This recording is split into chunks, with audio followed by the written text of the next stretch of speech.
So what was your initial reaction to Gen AI? Did it take your industry by surprise?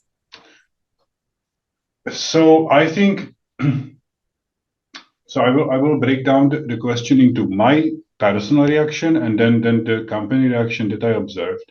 So my personal reaction was that first I was not very impressed when I learned that GPT can write a poem. I was like, yeah, it really doesn't move me.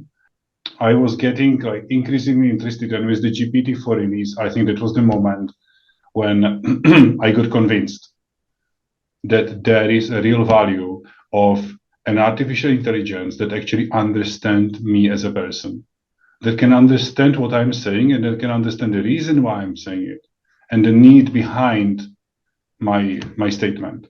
So that was for me that was for me the moment when I got totally excited, like GPT-4 that can understand jokes, that can understand meaning of things, that can complete tasks that it was never trained for.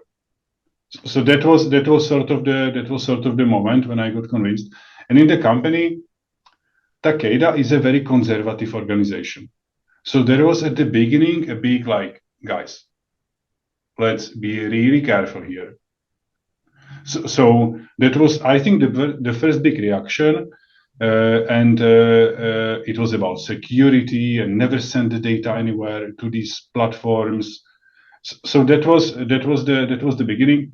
Now we are evolved into, right, let's explore the use cases, and I've actually just finished last week a session where actually the company narrowed down to like 5 major use cases that we want to really work on starting next month, that we will invest behind and we will actually bring them to life.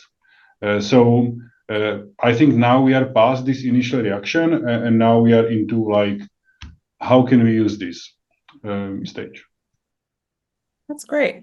And where are you feeling the pressure to adopt Gen AI within your own ecosystem? Is it coming from a board, from leadership, from customers?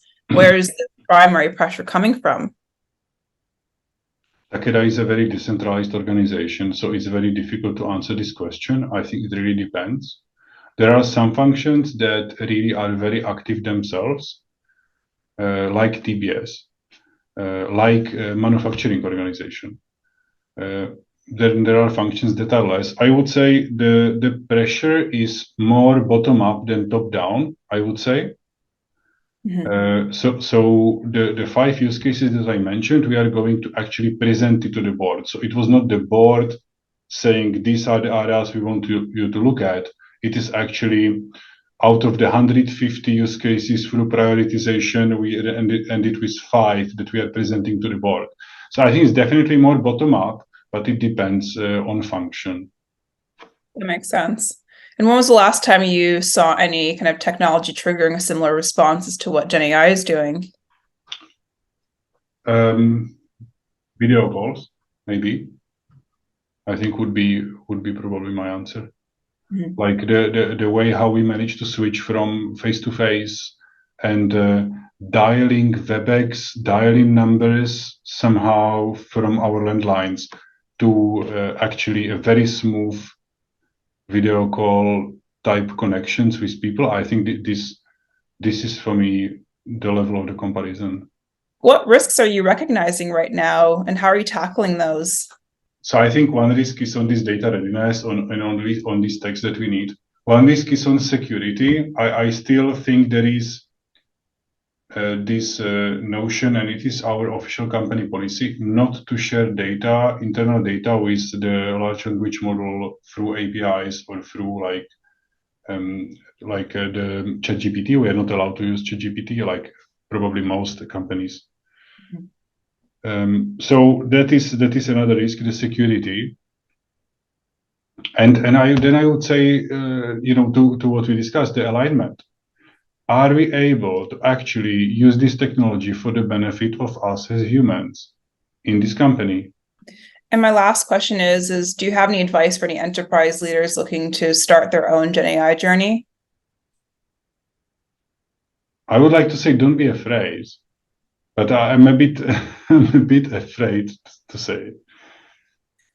Yeah, probably. Look, there is this idea of we cannot screw this up, so really be careful. So I think that is it's difficult, right? How you do it. Here we say we cannot screw this up like we did with social media. We cannot. We absolutely cannot. But at the same time, we have no idea what is ahead. So how can you really effectively not screw things up if you don't know what's ahead? Then it means do nothing, but do nothing you also don't want to do. Yeah, I would say be brave. Be brave. I just want to thank you so much for taking the time to speak with us. Thank you. Right. It was a pleasure.